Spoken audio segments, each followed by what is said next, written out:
What are we doing today? What are we doing today? Very good question. So let's see. So we had some jigs that we were playing. We had Banish. We had. Do we have Lark in the Morning? I think we had Lark in the Yeah, Morning. you said at one point that you wanted to do something slow. Oh yeah. You wanted to do a slow piece with us. I don't know which it That was would be Neil great. Gow or something like that. I'm not sure Neil which one you Gow. wanted. Yeah, we could. Well, who plays Neil Gow? Do you play it, David? Yeah, I have. Yeah, And how about you, Lisa? Have you played Neil Neil Gow's Gaiman's Lament? Lament. Which which lament? The one for his second wife or Sure. yeah, the Sure. yeah, yeah. okay. That's the That's one. the one. How about How you, about Paul? you, Paul? Okay, you're gonna get it easy. We can start off working on that, and Paul will learn Okay. it. You guys can learn some things. There's a lot you can do with that tune, especially in the Cape Breton style. Lots of ornaments you can do, double stops, ways you can phrase it, and Paul will be getting it. Now let me just send it to you there, Paul.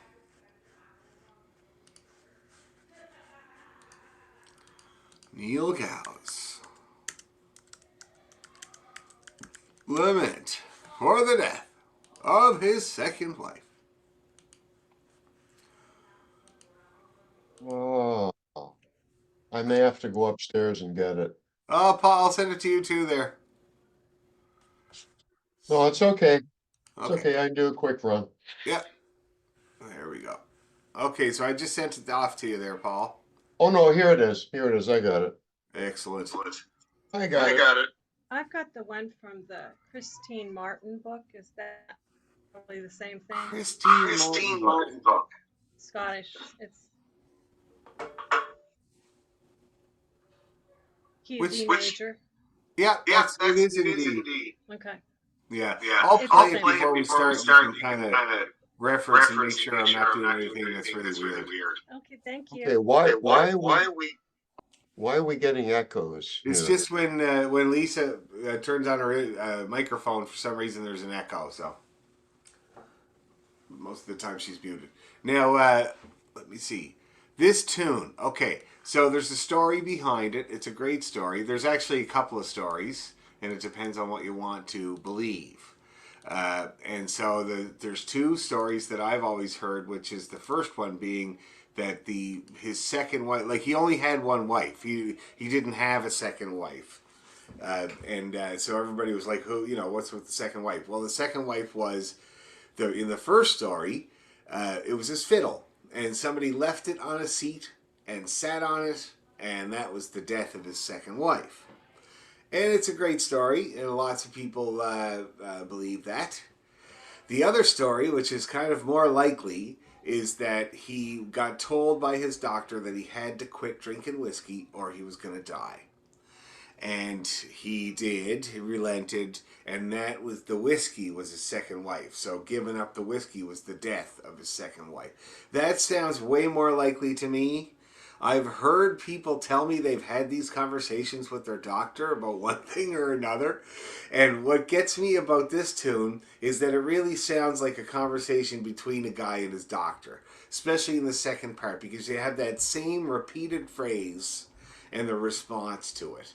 And I always imagine that's where the doctor is telling Neil, so you're gonna have to be done with the whiskey. And then the response is, but I could have one at Christmas. And then the doctor comes in again and says, no, you can't, not even at Christmas. And then Neil comes again and says, but I could just have a little tiny taste, like maybe if I'm good. And the doctor says, no, it's not going to happen. And that's why he goes back to the A part, which is the statement of the terrible situation, the sadness that ensues from Hmm. not being able to drink whiskey. And it also reminds me of a movie that you guys should definitely watch. It's from the 40s. It's called Whiskey Galore. And it's about, Oh, I think I've seen that one. it's I wicked. think It's wicked. It's about the King's whiskey collection. They're trying to get off of England, and the boat gets stuck at one of the Scottish islands, and they all make a big scheme to get the whiskey off. And it's one of the best movies ever, and it's all acted by not actors but the actual residents of the island at the time. And I swear to God, they do such a wicked job. And there's music in it, and there's lots of funny talking and drinking whiskey. Oh my God. Ski galore. Whiskey Galore. What a movie. One of my Okay, I favorites. think I've seen it, but I'm gonna look it up anyways. And apparently there's a new one, but I wouldn't be bothering with that. Hmm. I would definitely go to the 1940. Okay, so I'm going to play this tune now, so you guys get a kind of a sense of how it's all put together, and just get reminded of it. And hopefully you agree that it sounds like a conversation between a guy and his doctor, and then we'll get into it.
Got that?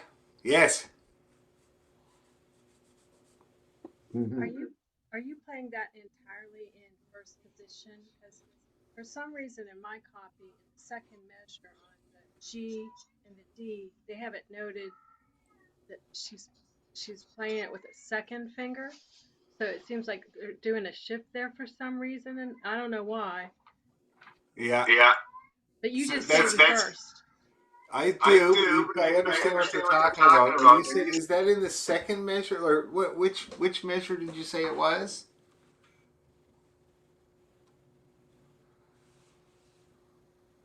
Oh yeah.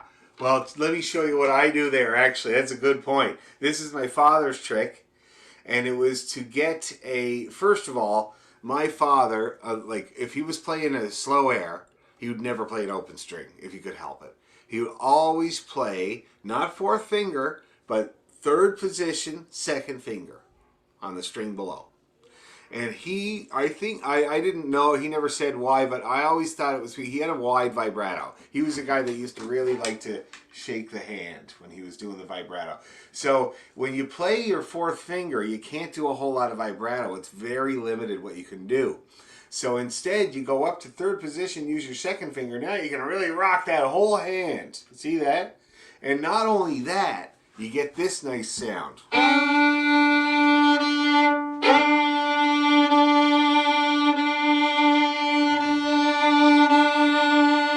See that? That's the open string and the vibrated G underneath it. See, it's really cool. It's Scotchy, eh? It might, if I did the whole passage. See that? And that's very typical. So that's probably why they're doing that. But the other thing is, in the Scottish tradition, which is much more classical, those guys would always be trying to play in third position as well. The reason that classical violinists do that is because with a shorter string length, you have more projection of sound. It's actually it's interesting. I'll just show you. So, for instance, I'll talk about the E string. So here's the E string. Now I use a nice one. Lenzner gold bracket, slightly bigger than a regular one. It's gold, so it's a nice sounding open E string. But it still has quite a shrillness to it. Like, you know, it's a bright sound, no question, and it belts out. So now, here's the fourth finger note. See that? Now it's still kind of, it's not near as bright, but you can hear it just as loudly, well, for the most part, and you can hear that it's the shorter strength makes it warmer, okay? Now that's with all my fingers down. Watch what happens to the sound.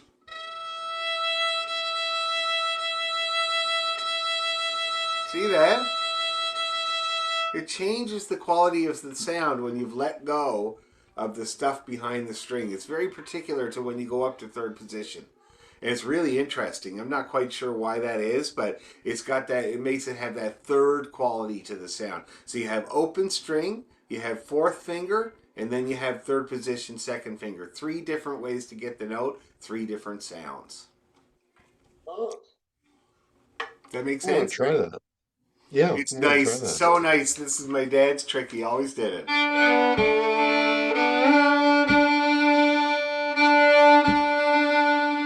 And then you go back. That was his other trick.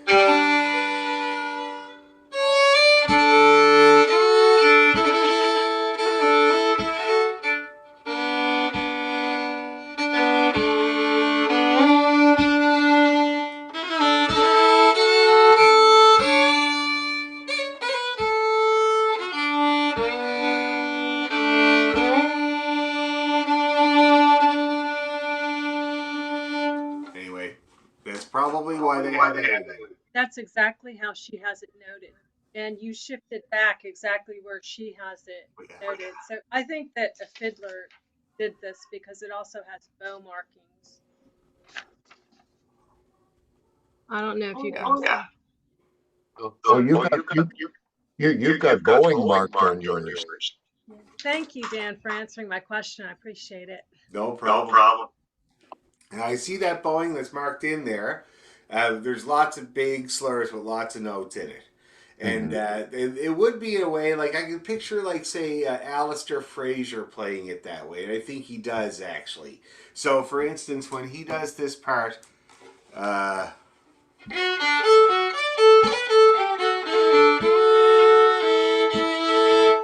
He'll do it like this. See that? Very smooth, very Scottish, very classical approach. And he would probably do the next run in all that bow too.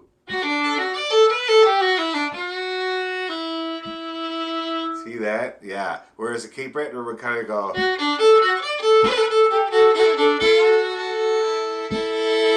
See the difference there? Yeah. Yeah. It's a slight difference. I remember my dad and Alistair Fraser actually judged a fiddle competition together down in Vermont back in the late 80s. And they got to be good friends. And but when he came back from it, I said, "Hey, Dad, what's the deal with that guy Alistair Fraser, like in the Scottish stuff?" And he says, "Well, I'll tell you what the difference is. When that fella wears the kilt, it's ruffles down to here." It's a good way to put it. When we wear the kilt as a t-shirt on top. Anyway, so shall we give this a go? We'll play the phrases on their own for the sake of Paul here. And it's so nicely laid out in its phrases, you'll get it real easy. And it's in the key of D.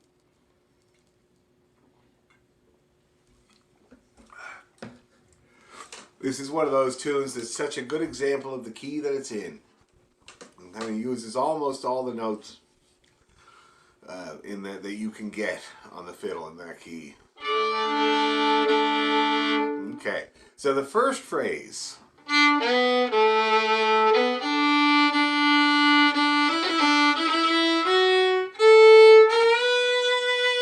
That's the big statement from the doctor. Like, I got something to talk to you about there, Neil. So let's give this a go, this first phrase, and really get that statement nice and clear.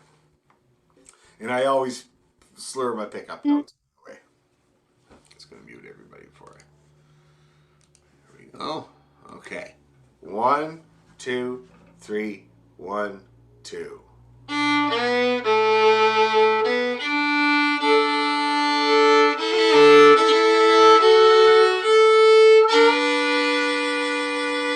Now let's do that again. And if you already know it, try to find some cool things to do. Okay? 1, 2, 3, 1, 2.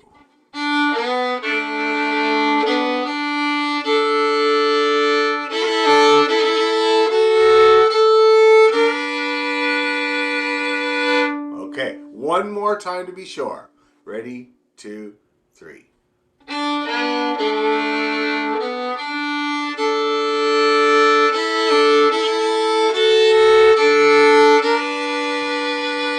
Okay, so that's the big statement.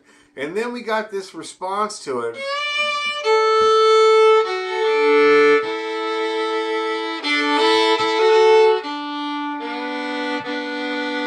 So the pickup note is the D.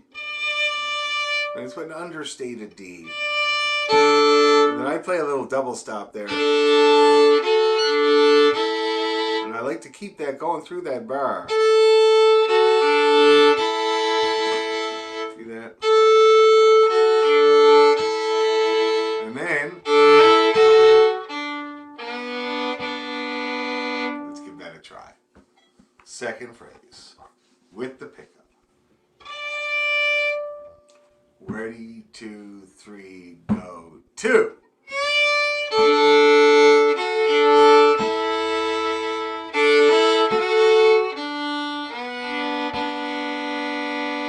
Let's do it again. Same thing. Ready, 2, go.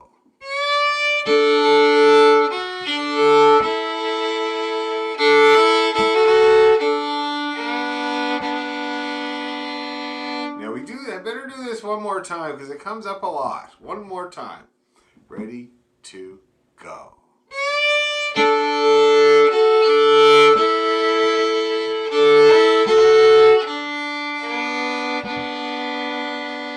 Okay, then we do the first phrase again because the doctor says to say again. Sorry, I don't think you're listening. So let's do that. It's the second line. First phrase again. Let's just practice it. Ready, 2, go. Now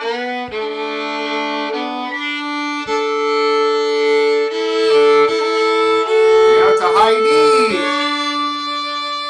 And then the ending.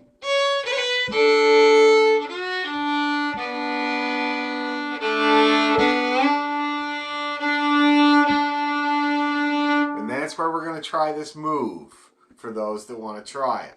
So, the ending. Okay, there's a pickup note of a C and a B, and then we arpeggiate, and then play a long B, another B, up we go.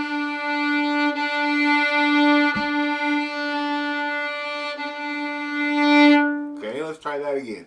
Ready, go.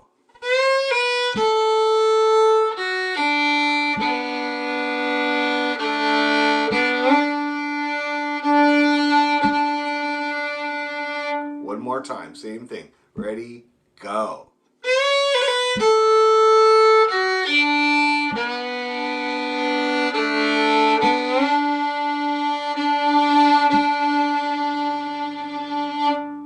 Okay, how we doing?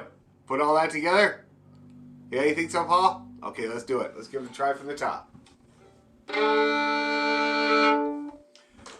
Ready, 2, 3, go, 2.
get some third position action in there? No? Yeah. I was afeared. I was afraid.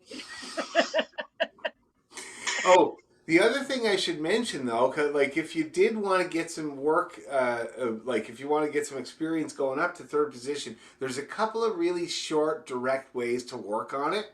When you're a kid, they kind of do all these different things to get you working on that. But I found as an adult, there's a couple of things that really get it in there.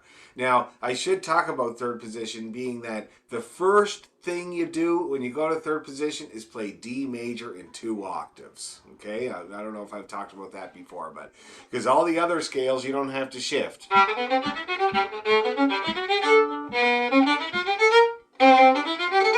All those you don't have to shift to get the second octave, but as soon as you hit D, you do. And the way that you do it is this. I'm going to turn my tuner on because I hate hopping up there and not being in tune. It's like one of my big pet peeves. And hopping up there and being in tune is one of my friend Brian's pet peeves. Okay, so check this out.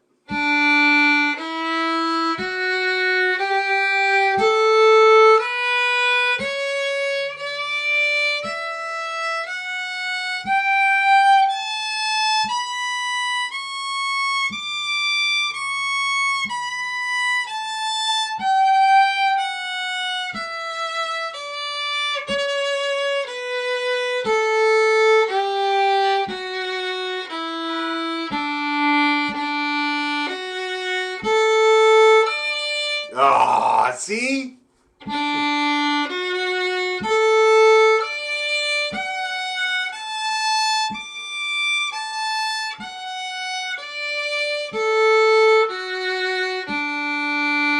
Yeah, so that's kind of the first year, usually people's first encounters with third position. And I do find it the best way to practice it because, first of all, most of the time you do shift up on the A string if you can. And it's because once you're up there, you can play up there.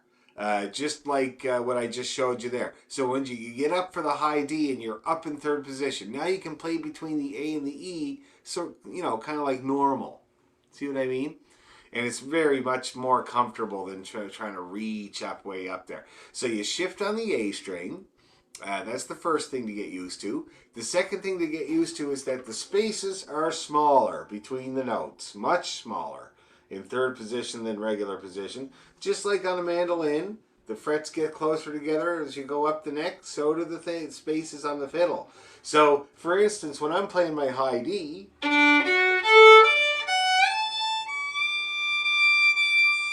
there's my high D. So look at my fingers. See how close they are? Yeah.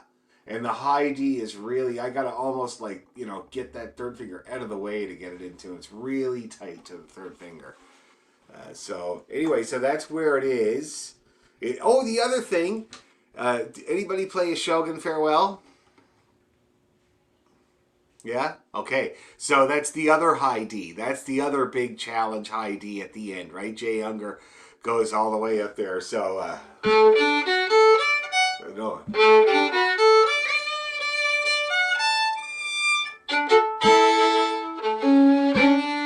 That was the other big challenge, and that's when I was a kid. That's what me and my brothers used to kind of, you know, compete over, was getting that high D up at the top of a Shogun. Okay. Now, I found when I was working on it, and this is a good thing to discover about yourself, about your ear. Whenever I hop up there to the high D, and I think I'm in tune, I'm sharp. And so I'm training my ear. I'm working on it all the time. Whenever I teach all you guys, everybody in the world, I'm sitting here in front of my tuner. So I'm hitting that, and I'm trying to. What I do is this: I try to make the decision on my own, and then look at the tuner, sneak a peek at the tuner, and see if I'm right. Now lately, I've been getting it right, and it's interesting because in my ear it's like a little flat, but the tuner's happy, and so I'm trying to change the message that my brain is getting about being in tune. See what I mean? Everyone has a range where your ear is comfortable knowing when you're in tune. The higher you go, for most people, the harder it gets. The notes are really close together, not just in terms of geography on the string, but also in your ear. The difference between a C sharp and a D way up there is very small. So you'll find your ears trying to pry them apart. See what I mean? Yeah, it takes extra listening. Some people can hear real low, like my wife. She plays below the piano, and she can hear all that. It's like, for me, that's hard. It's like, anyway, okay. So that's how you do that. And then the best exercise I've ever seen for getting third position is this.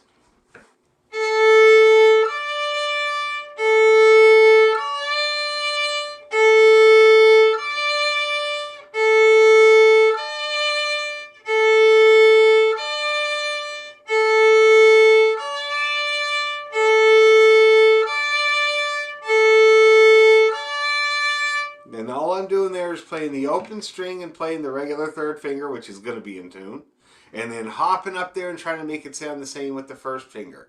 And it doesn't work probably. So you go back and you do it again. And if you're wondering, because some people don't like working with a tuner, you don't need it because you can just use the open string.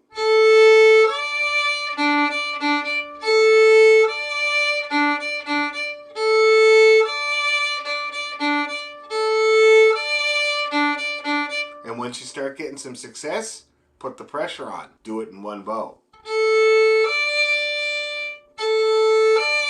Ah. For some reason, that puts the pressure on like crazy. Okay? So that's how you can practice going up to third position. The second exercise is the one that actually made me start to be able to use it.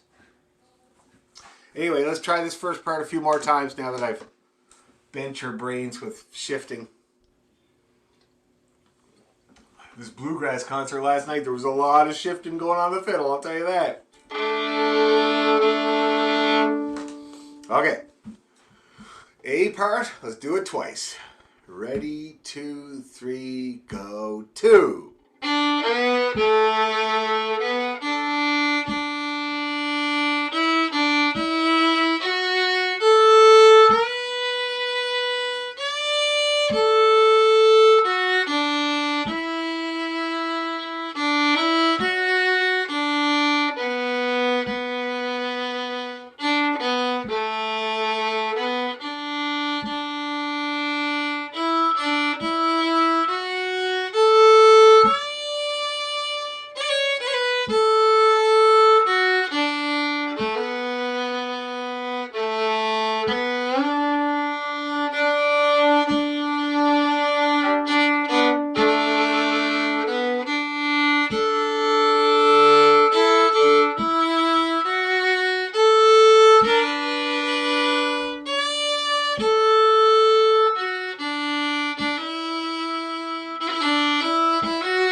Ooh, any success?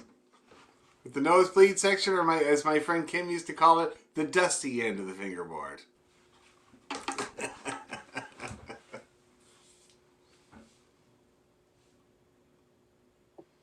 I heard from people in Scotland that they called when you shifted up for the harmonics or the third position, they said, why up on the stooly end? Which stooly, I guess, is dialect for the dirty end of the fiddle, like where the rosin might accumulate. Exactly, yeah. I think that's what they're talking about. And yeah, stooly. Yeah, it's pretty dirty, I'd say. I always just thought it was because I never go up there, so it's dusty. But I've been trying. And the Sean Maguire, a really good way to practice, I find, the thing is, in our music, we really don't go up there that much. Like, even at the top levels of playing, you don't go up in the positions really that much. So it's hard to find stuff that will let you practice going up there. One of my favorites that really opened the door and got me working on it a lot. We could do it together bit by bit because it's kind of like the I Ching, you know, that book. You're not supposed to read it cover to cover. You're supposed to go grab little bits and pieces of it and try them. But anyway, it's the Sean Maguire version of the Mason's Apron. Have I ever talked about that before? I have, yeah. 17 variations, and they actually go all the way up to 6th position. And the one in 6th position is my favorite. It's so funny. It's got this little like flat note, and anyway, yeah, all the way up there. It's like yeah.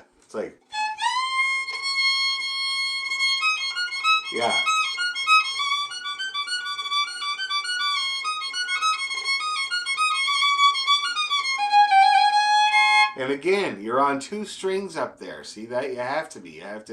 You can't really play up there unless you're on 2 strings because there's no open strings available to you. So you got to get used to it.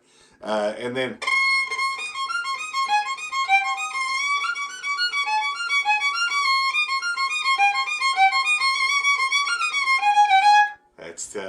That's that part there. So you can see where my fingers are. There's nothing left. There's no string left. My God.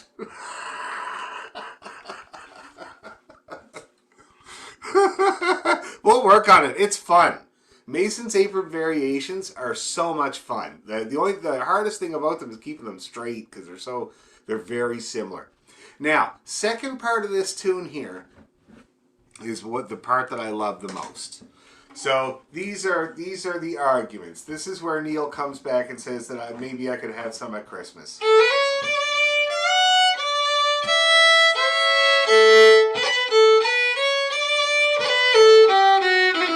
And you can hear at the end there, he's really insistent. He's like, I'll be a good lad and I'll only have one. And it's a straight scale down. Ending on the D, on the up bow. It should be ending up on the up bow. So let me play that phrase again.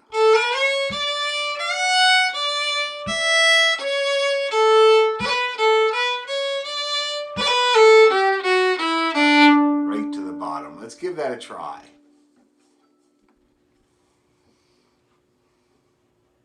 Okay. Ready, 2, 3, go. 2.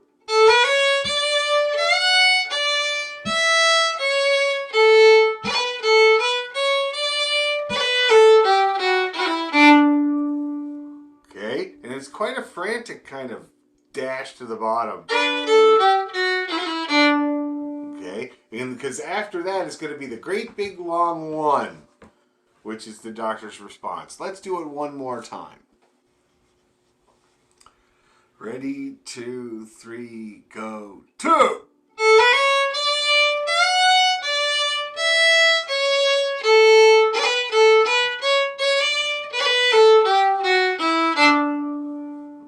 Settling in there? It's good? Okay. Now, the doctor's response. It's slow. It's low.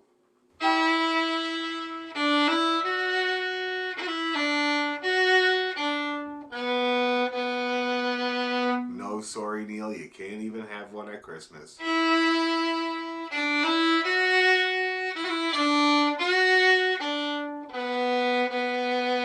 And it is so sad. And it leaves you hanging on that low B. Okay? So let's give that a try. Now I put most of the emphasis on the E. And I ring it out for everything it's worth. Ready, to, go.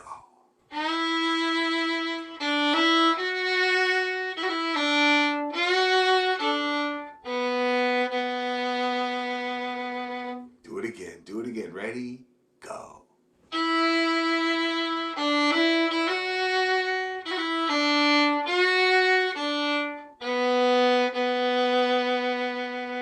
Last time to be sure. Ready, go.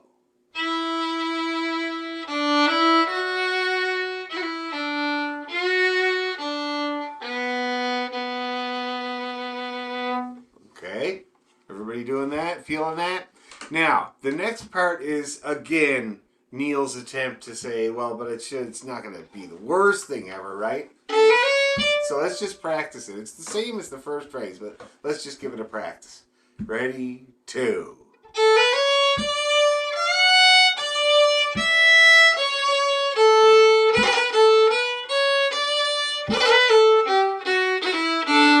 Now, this next response is a little different. And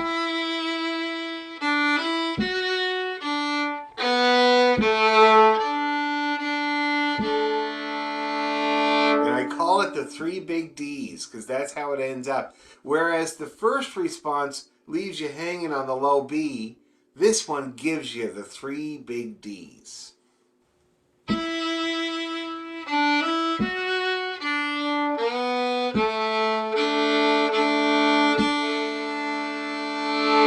Okay, let's give that a try.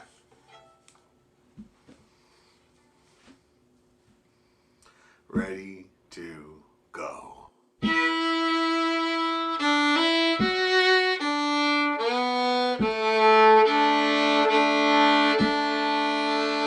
Or you can go up.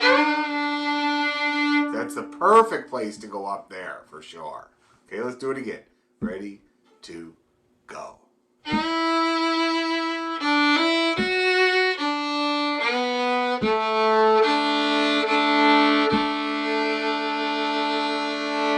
Okay, you got that? Now, the third phrase here is where Neil starts to lose it a little bit. So, and it's longer. It's a longer phrase. It's the whole line.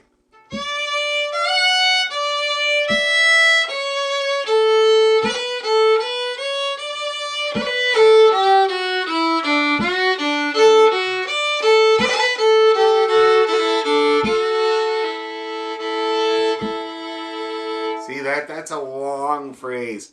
And I feel like it's where he's saying, you know, but I will have one at Christmas if I want. And the other fellow you told this to, he's fine now, isn't he? And, you know, it just goes on a little bit, especially that part that's all 16th notes there. That's where he's really getting insistent and saying, no, I'm going to be doing it. I don't care what you say. And that's where I bring up the intensity. Always, I bring up the intensity there. And most people do. And then you got the A part to finish things off, which is really no different than the original statement from the doctor. So let's do it. Let's do that third line, and you can experiment with slurred bowing or single bowing in that passage. Whatever you feel like doing is going to be appropriate there. And we'll take her easy. Ready, go.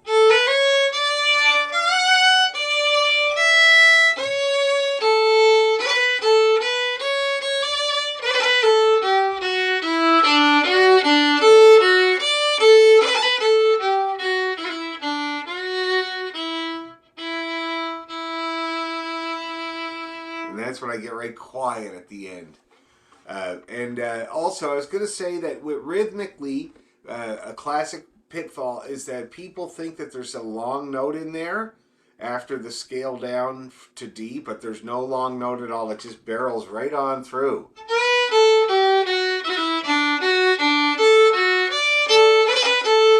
that? Your only long note, the next long note is going to be that F. So just keep her up through that. Let's do it again. Okay. Ready, two.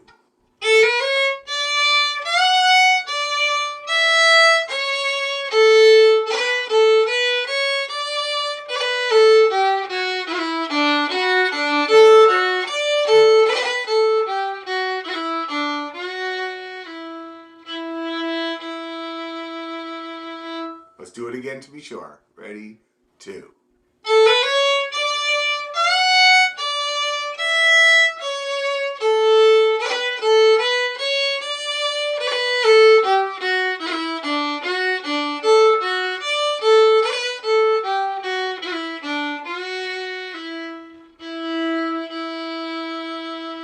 That looked like it went well. How's everybody doing with that? You getting the idea? And if you do want to raise the intensity through that part, you just do it with more bow. That's how you do it. Scoot that bow so it starts to belt out. Okay, and then we got the ending, which we already know, because it's the second line. But let's do it anyway, just to say that we did, and satisfy the more conservative on the YouTube. I'm up to 400 and almost 450 subscribers now on YouTube, which is hilarious. I don't know who all these people are. Okay, last line. Ready, go.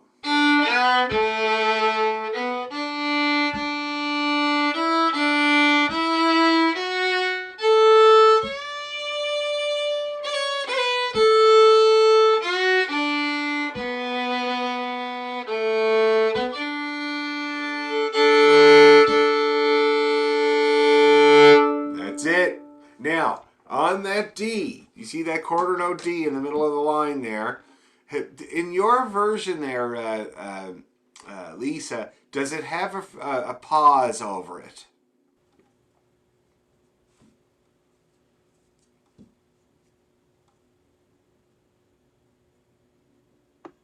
It has a fermata. Yes, fermata. Yeah.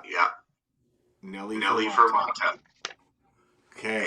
So a fermata is a pause. It looks like it's not in this music that they wrote on the session.org, but it's on that last D. And a fermata, it looks like an I. It looks like a dot with a eyebrow over it. And what that is a pause. So you're supposed to, if you were playing in an orchestra, you would play that D until the conductor goes shh, and then he would bring you in to carry on with the rest of the melody. Now, not many people do the pause, I have to say, that I know. Alistair Fraser, he did the hell out of that pause. He paused for like 20 years. He went and got a coffee, came back, got his car washed.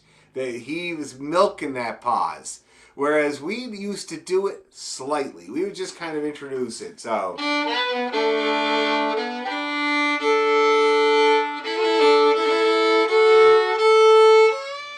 Just one extra. Like that. So it still has a little bit of rhythm to it. See what I mean? But technically, that's what that is, and that's what you would do. Called a fermata or a pause. And I wanted to point it out because it is a part of the original music. In the Gow book, there's a big pause over that note. Okay? Now, shall we try this whole B part and see what happens? See if anybody dies or gets injured? I think it should be okay. Oh, I'm a little stiff from helping Brian move today. Okay. The whole B part. Do not stop. Ready, 2, 3, go, 2.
Success? Relative success? That's great. And I was going to say, oh yeah. So, on the third time you do this phrase here, and I'm interested in your music again, Lisa, in that third phrase, do they have a high A instead of that D?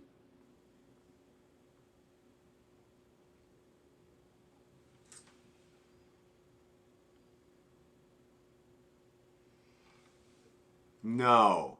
They don't. It's just a F to the D. But I think in the original music, I've seen it many times, it goes to a high A that time.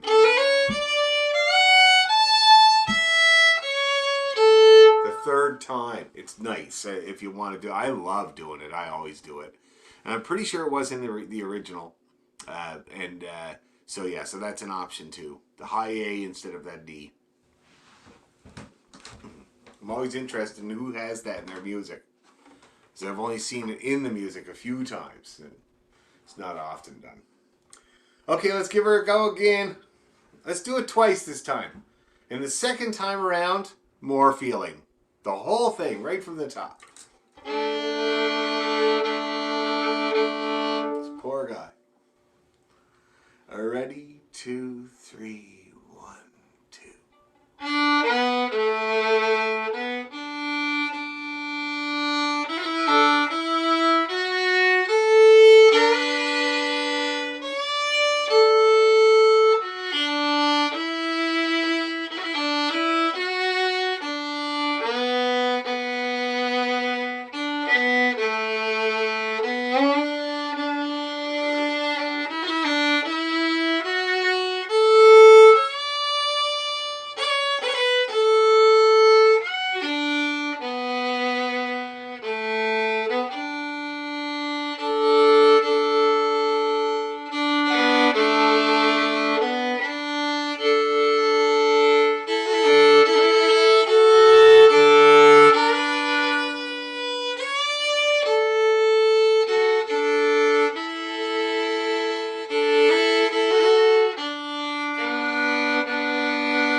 great tune. I never get tired of it. Yes, Lisa.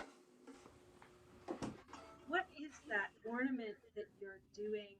It's on the E, G, B note where it seems like you're doing something where you're like clicking with your fourth and third finger and landing on that.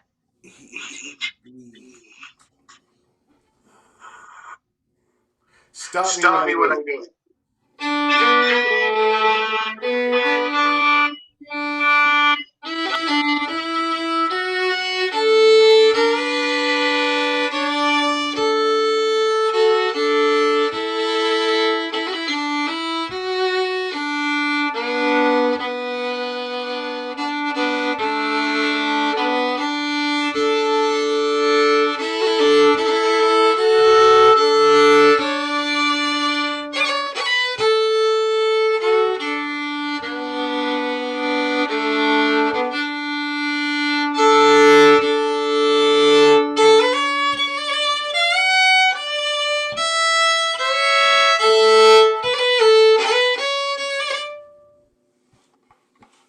That there?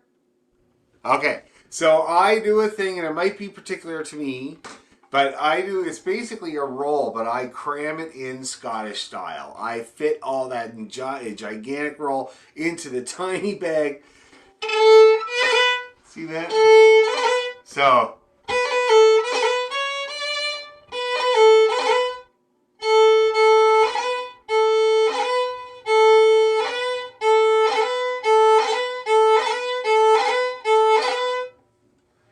Yeah, all in one. So, a regular roll is. But this, I call it a Scotchy roll. And I don't really know anybody else that does it. I find that it mimics the pipes really well. So but you have to hit it in motion. You can't really just do it on a standing note. You got to kind of do it as you're moving. So.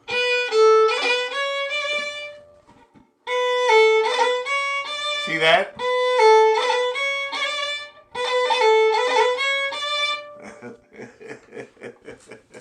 And the only way to get good at something like that would be to do the slow roll with the right rhythm, which is yum diddly yum. Practice that, practice that, practice that, and then making sure that the rhythm does not change. Shorten it and shorten it and shorten it and shorten it and shorten it. Because even though I'm doing a super short roll there, I'm still hanging on to the note before I do it, just like in a regular roll, yum diddly yum. So I'm still doing that. So that's what's going to get you there, and it's really cool. And then, like I said, if I come from another note, it's really effective.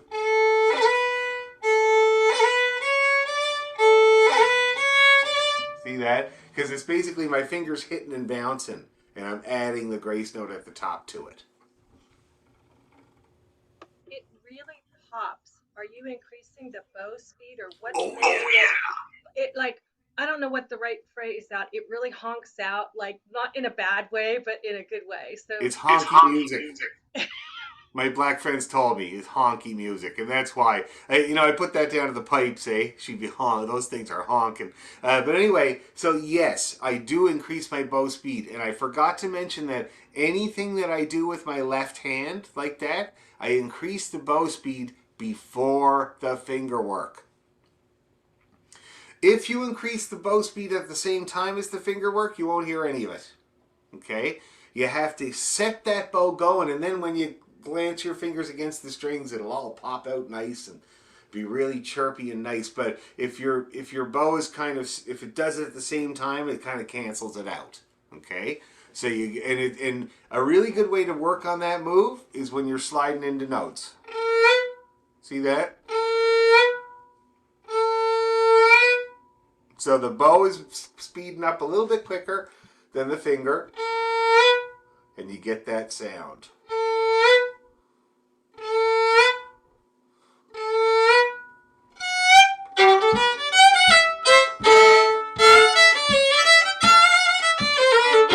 See that? Yeah, okay. So it's kind of like, yeah. And so we're doing that passage, watch my bow really carefully, see if you can detect it.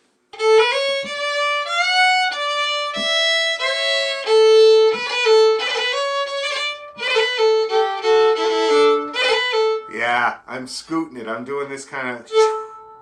Remember we were talking about that before with jigs, where you're chucking that bow. Not using my arm. That's way. I don't have time for that. Just a little. Okay, to speed it up, because you don't need much.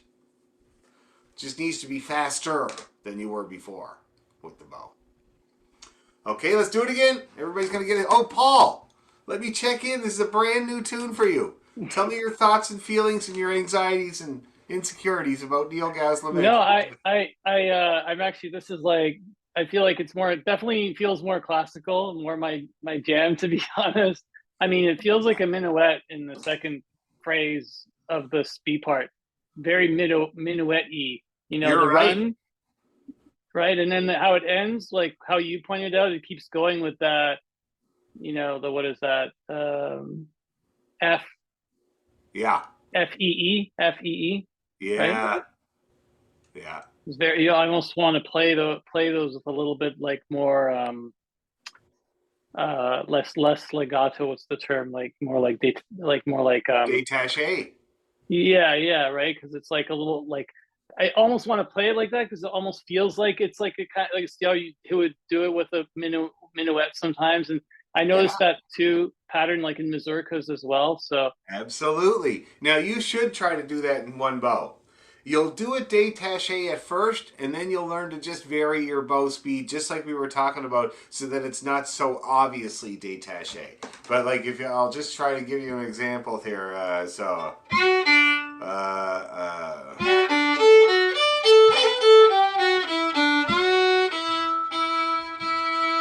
See that? That was détaché, but it wasn't this. That would be obviously classical. You see what I mean? yeah, But you have to start that way, though. That's the only thing. Like, start that way, and then try to, like, kind of be as smooth as you can, so after a while you almost don't even notice it. Okay? Let's do it from the top, everybody. Couple more times.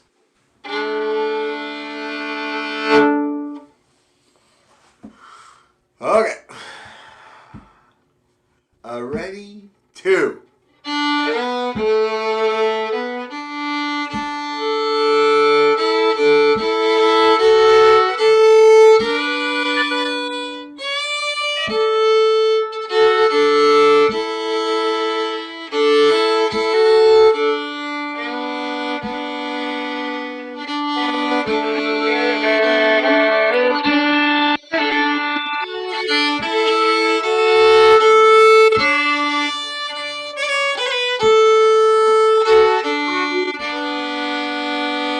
I forgot to mute somebody. Sorry. Sorry. That would be Paul. Forgot to mute you, Paul. Sorry, man. Okay, try her again.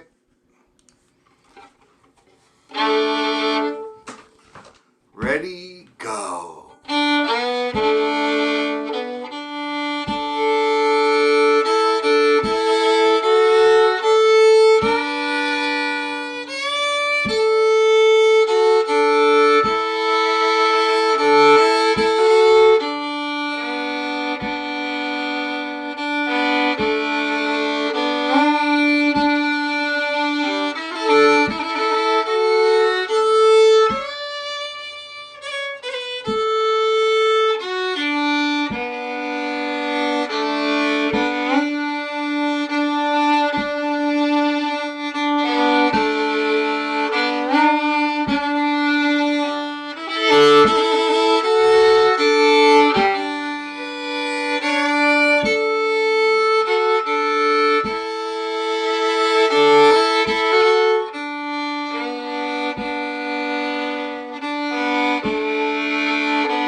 beautiful tune, eh? God, the story is so gorgeous. Anybody having any problems with anything? Anybody get any good ideas to work on with this tune now that you've fleshed it out like that? How did you get along with that little thingy there, Lisa? Medium? Medium. I have to increase the bow speed, and I'm trying to implement those shifts, and there's a lot of slurs. So I'm just trying to play it the way it's written. So Yeah. we'll Okay. see. Good luck. I need it. How about you, David? You getting some cool stuff to do with this tune? You're still muty. You gotta unmuty. Unmute. Am I okay now? Yeah? Yeah. Okay. Yeah, I've always loved this tune. Mhm. And I've never really spent a great deal of time with it. This is Yeah. probably the longest I've ever spent, looking at it. Yeah. And I really love it because there's a lot to work on Yes, in I here. love Neil Gau's music. The lament for the death of his brother. That's Nathaniel Gow. That's a gorgeous tune too. I don't know if you've ever heard of that one. Like Nathaniel Gow's lament for Uh, the death of his brother. I've got the music for it. I've never played it, Oh, but I've got the music for it. gorgeous. And that was the big eye opener for the Celtic Orchestra because when I took over during the pandemic, that's the one that we were trying to record together over the Zoom. You know, everybody recording on their own. It was Yeah. Nathaniel Gow's lament for the death of his brother. And that's the one where there was one lady that finished first and everything. So we spent quite a lot of time with that tune. It's another gorgeous one. Well, maybe we could look at that next week. I don't I think know. we Do you should. want to And then there's also what do you call it? I was just playing this tune. Is that also by the Gows? Him and his brother, they were quite active. They came up with quite a lot of music. Now what's this now? Earl. I think it is though.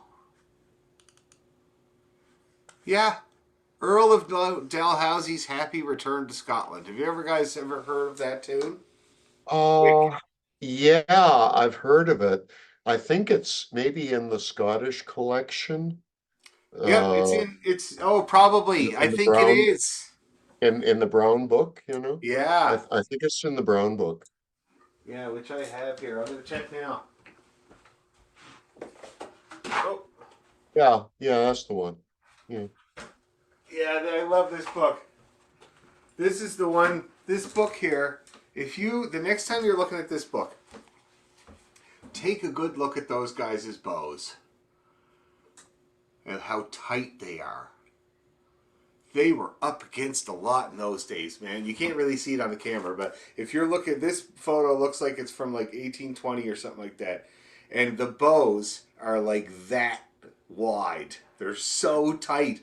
And it's probably just because rehairs were hard to come by. It was probably not the easiest thing to just go get a rehair. And when you can't get a rehair, what do? You keep tightening her. My buddy Brian, who I moved today, he has this beautiful photo, and I wish I could find it. I can't find it anywhere online, but it's a famous Irish fiddle player. I can't remember his name now, but he's got a little hat, and he's got a little glass of Guinness. That's the Coca-Cola Coke mirror lady. She had the little glass, one of those glasses, but it's got the Guinness. And he's got his fiddle like this, and he's a beautiful player. Everybody loves. And when you look at his bow is, again, like that. And when you look at the tip of it, he's got a cork stuck between the hair and the stick. A cork to keep it away from the stick. So that's what always tells me you'll find a way. If you want to make the music on it, you'll find a way. Like whether it's a Strat or as my dad would say, a shingle. Now let me see about this Earl of Dalhousie. Yes, it is in here. 77. Let's check out that version. Yeah, and this is a really good version. So I got this tune off of Dougie McPhee records. Long time ago. My dad learned it. And I'm playing it with Brian now. This is another, Neil Gow Jr. This is another really, really great tune in the key of D. So I'll send it to you guys. It's all over my YouTube channel. My orchestra's doing it and everything, and we'll take a look at it because it's a little known one. Not many people play it, and it's just wicked, just wicked. Okay. Anyway, I think that's enough for tonight. I gotta go to the bathroom bad. So, oh, the other homework is working on D major in 2 octaves. Give that a crack. I showed you how to do it. It's on my YouTube channel as well. Give that a crack. Shifting on the A string, and we're gonna practice it next week and see if we can kind of get a little bit better at going to 3rd position and work on that a little bit so that we can incorporate it into the Neil Gals. Okay? Yep. All right, guys. We'll see you next Monday. Okay. Thank you, Dan. Bye-bye.